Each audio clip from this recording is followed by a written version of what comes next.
Good evening, night shifters. This is third shift HFY. Settle in and let tonight's stars tell their story. They did not shout. They did not rush. They did not hesitate. One moment my men stood ready, the next. Silence. We fired, but their weapons vanished from our hands. Our armor became anchors. My XO begged, and the human only looked at him, calm, as if he were tired of the fight. Then he was gone. When I woke, I was still breathing. That is the cruelty they left me to remember. These are not my words. This record was carried across Dominion space, replayed in war camps and council chambers until it became gospel. The choir song did not need singers. It needed survivors. We heard the hum through the hole before we saw them. My child said it felt like teeth chattering in the bones. They didn't take the ship. They took our will. I would have signed away my homeworld just to make the sound stop. Fear travels faster than fleets. The choir ended a war at Dawn's Echo, but what lingered was not peace. It was the memory of silence filled with hum. No civilian dead. A war front dismantled in less than an hour. Such efficiency should inspire relief. Yet I do not feel relief. Relief? I see annihilation delayed, not averted. The humans call this mercy, to leave survivors haunted by a sound in their bones. I have fought humans before. They are feral, but predictable. This choir is not. They break fleets as if pulling wings from insects. I will not call that predictable. Fear seeped through the chamber like a draft. Not shouted, not declared, but evident in the way their voices dipped, the way their eyes avoided the human envoy's steady gaze. You asked for a war's end. You now have it. Dawn's Echo is open, the Dominion weakened, and no worlds burned. But at what cost to memory? Already we hear whispers from trade routes, of the hymn, not of victory, of the hymn. Mock me! You have unleashed a contagion of dread, and contagion spread. The table did not yet move to stop the choir, but their silence had changed. Admiration had become calculation. Calculation would become resistance. Their next strike was already chosen, and it would echo far louder. Orders for the choir did not come through the usual channels. They came sealed, carried by hands that did not tremble, but whose eyes betrayed unease.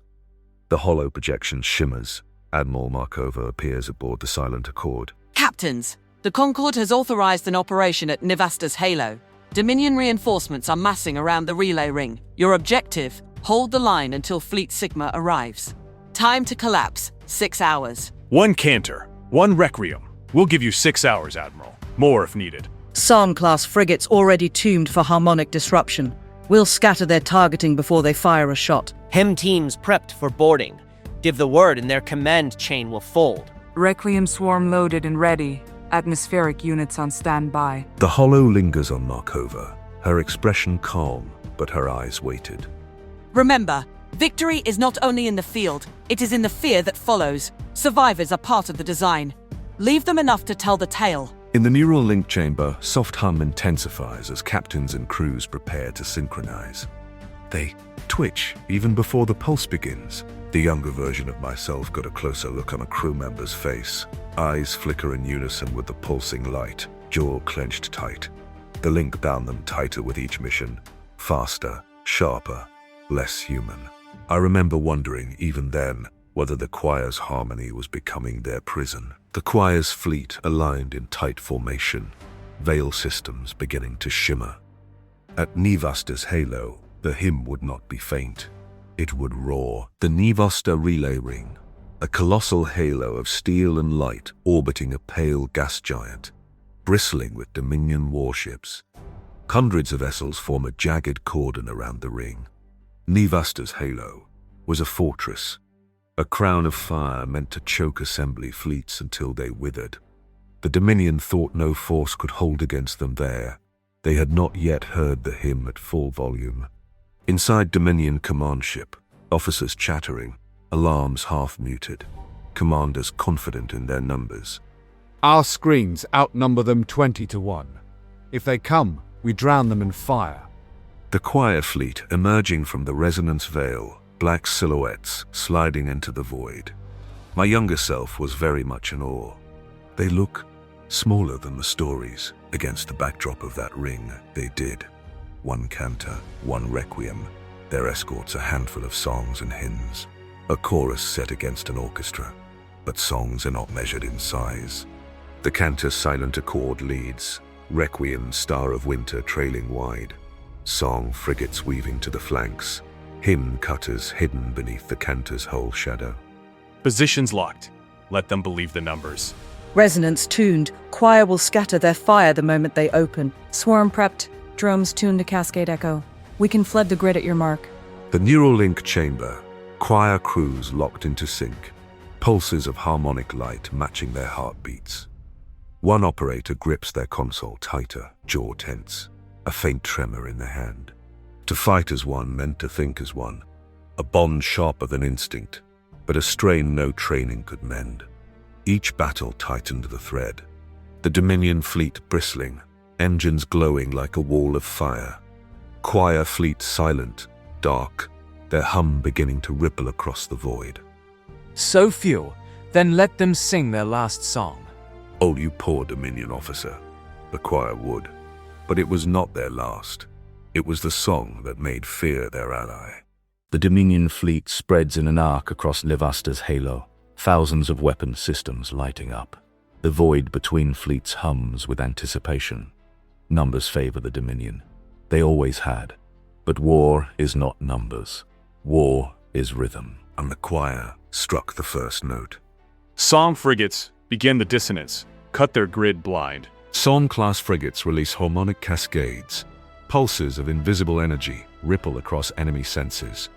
Dominion targeting arrays flicker, weapons firing at empty echoes. False signatures deployed. Their fire scatters wide. Dominion battleships fire broadside volleys, lancers of plasma arcing into void, striking nothing but phantom choir signatures. Impossible! Their hulls were there! Cantor silent accord surges forward, organ masts blazing with harmonic light. Enemy propulsion grids shudder, entire cruisers drift out of formation, helpless. One ship silences dozens. The hymn cutters veil hop into gaps, laving onto drifting Dominion vessels, boarding spines piercing holes. Brief flashes inside corridors, black armored operatives disabling defenders in seconds. Boarding complete. Command nodes offline. Releasing swarm. Requiem-class Star of Winter deploys hundreds of drones, each echoing fragments of the choir's tone. The swarm floods into Dominion flanks, disorienting pilots, sowing panic. 1,000 ships answered with fire. The choir answered with harmony. Choir formation tightens, arcs of energy weaving between ships like strands of a vast instrument. Dominion fleet reels, unsure what to target. For 3 hours, the Dominion could not touch them. But every song, no matter how flawless, strains the voice that sings it. The Dominion fleet regroups, battered but not broken.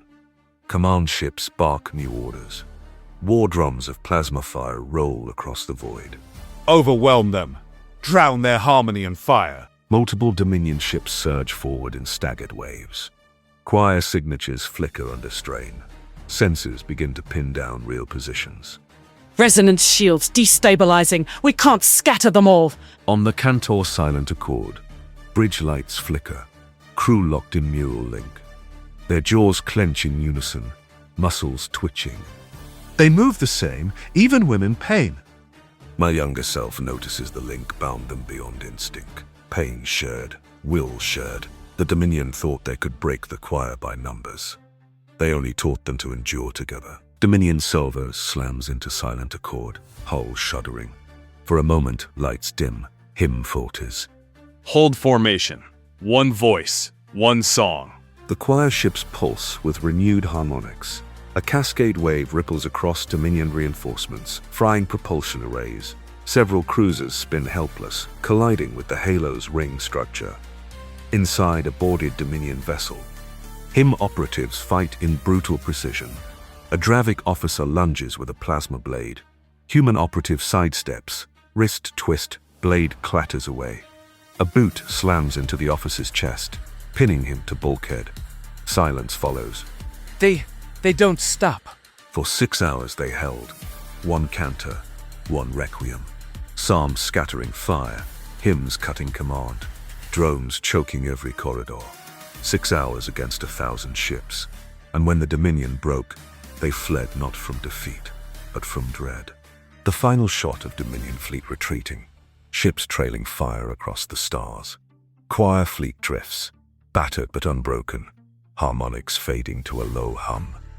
The grid is clear, not a voice raised against us. A quiet moment, choir crews still locked in neural link, eyes glassy, breath ragged but unified.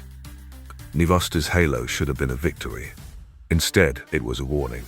The galaxy had learned the choir could not only win, they could endure. And endurance, sung in harmony, is the most dangerous song of all. The Dominion cruiser interior, alarms strobing red. Bulkheads shudder under distant cascade strikes. A squad of Dravik soldiers braces near the command lift. Hold this corridor. They bleed like any soldier. The Dominion sergeant bellowed, then froze at what he saw next. The lift doors open with a hiss. Silence. 3 black-armored humans step out, mirrored visors reflecting the crimson light.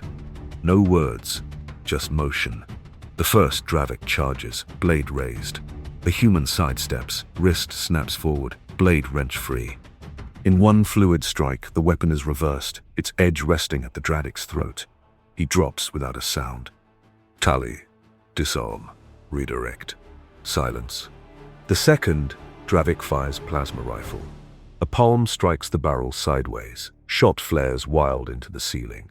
The choir operative steps in close, elbow to chest plate, knee to thigh. The rifle clatters as the soldier collapses. Muay Thai. Elbow, knee, collapse. The third Dravik rush, in desperation. Human plants both boots on bulkhead, uses mag anchors to spin low, legs wrap the Dravik's arm, twist and lock. The soldier crashes down, pinned, unable to move. Jiu-jitsu, control. Immobilize, choice removed. The corridor falls silent, except for the hiss of cooling metal. Survivors stare at the still black-armored figures. They don't even breathe hard. One of the surviving Dravik mused. On another deck, the him-boarding teams move in concert. One disarming, another clamping a target to the wall, the third already advancing past. No words, no wasted effort. Every strike flows like rehearsed choreography. They fight like they've always known us, like they were waiting. The old ways were not beautiful. They were not honorable. They were efficient. And in that efficiency, the galaxy saw something worse than savagery. It saw memory of wars humans had once fought only with their hands. A dim-lit Dominion tribunal hall. A surviving officer stands before a council of his own people, shackled, voice shaking. You cannot fight them, not in the way we understand. They do not engage, they dismantle, one by one, until you realize you've already lost. The alien crowd murmurs. Another recording plays. A Krevethra fleet commander, bruised, blood dried across his crest. Their frigates sang lies into our comms. I ordered volleys at phantoms while their cutters opened my decks. When they took my bridge, they did not kill me. They made me watch. That is their cruelty. They leave you whole, so you can tell the story. The testimony of an Ayanvari civilian trader, standing before Concord scribes. It wasn't just sound. It was inside me. My teeth shook. My daughter wept and said, "Mother, the stars are humming." When the lights came back, the ships were gone. We were still alive. That was worse. No speech, no broadcast, no banner could have carried their legend so far. The survivors did it for them. Every whisper made the hymn louder. Every retelling made it harder to silence. On the Concord intelligence screen, reports from multiple systems. Choir sighting, hymn boarding, resonance disruption, lines of fear spreading like a web across the stars. The assembly thought they were winning. The Concord saw only contagion. Fear had become the choir's truest weapon, and fear spreads without limit. In a private Concord chamber, low light, no aides present, just the delegates, seated far apart, silence stretching heavy between them. The choir's victories mount, but what echoes louder are the stories. Children in the border colonies mimic the hum. Entire garrisons surrender when they hear a whisper of it. This is not victory. It is infection. And infection must be contained. Today it is the Dominion. Tomorrow, who else? Do you think the Assembly will leash them when their neighbors displease? Even I cannot deny what my officers report. Fear, more than firepower, wins their battles. I would rather face bombardment than that silence. They spoke at last without pretense. The ore had curdled. The question was no longer what the choir could do to the enemy, but what they might do to everyone else. Admiral Markova, seated across the chamber, posture unwavering, eyes cold. The choir exists because you could not end the war. Now the war ends because of them, and you speak of fear as if it were not a weapon like any other. Weapons can be laid down. Songs cannot. They spread, with or without the singer. The star chart above the chamber flickers, displaying red zones across multiple sectors labeled choir activity, confirmed, rumored. The Concord began drafting restrictions that night. The Assembly dismissed them, but the hymn had already slipped its leash. What the choir sang at Nivasta's Halo could not be unsung. Back to the archive vault. Me, the disgraced archivist, closes another black-edged file, hands lingering on the cover. My voice drops near a whisper. I told myself the first file was the worst, but the song of fear is why they buried me with the truth.